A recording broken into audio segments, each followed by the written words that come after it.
Stave 8. What people say. People did not always say things aloud. More often they left them hanging in the air, in looks, in pauses, in the way footsteps sped up or slowed down near a camp. Words were heavy. Judgment was lighter, easier to carry. Drew learned this early. It was in the way Callan kept his coat pulled tight, even by the fire, in the way Roy sat a little straighter than usual, as if watched, even when no one was there, and in the way Willow's eyes followed the edge of the hollow, measuring what might drift close. That morning, the snow held firm. The road stayed erased, the bridge hidden beneath white and shadow. Callan checked it early, then returned shaking his head. "Not today," he said. Willow nodded. "The land's clear enough when it wants you gone." Smoke rose from the fire, thin but visible against the snow. A signal, whether they meant it or not.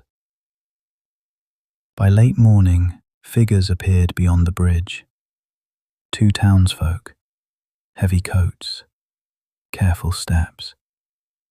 They slowed when they saw the camp. One pointed, the other shook his head. Callan stiffened. "They'll not cross," he said quietly.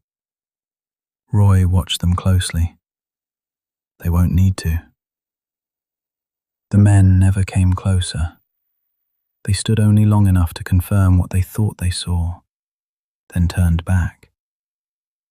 Drew felt it like cold beneath the ribs.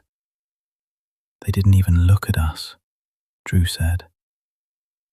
Willow answered gently. "They looked. They just didn't want to see." Callan stared into the snow. "That's the way it goes," he said. "Folk tell stories about places like this, about people like you." "And like you," Roy added. Callan smiled thinly. "Aye, especially like me." "What kind of stories?" Drew asked. Willow hesitated. "They say we're trouble," she said. "That we take more than we give. That we don't belong." Drew frowned. "But we didn't do anything." Roy snorted softly. "That's never stopped a story." Later, the wind carried distant voices, laughter, a shout, the crack of something breaking, life continuing somewhere else. "Do they talk about us?" Drew asked. Callan nodded. "Not by name.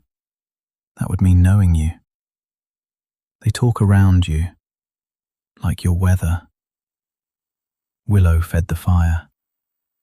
"Let them talk," she said. "Wind talks too." Drew watched the smoke drift away. "But what if people believe it?" Roy answered.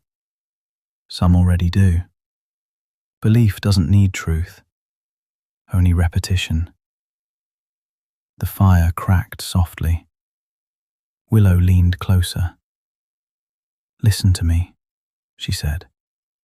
"People say many things. Most of them are about themselves."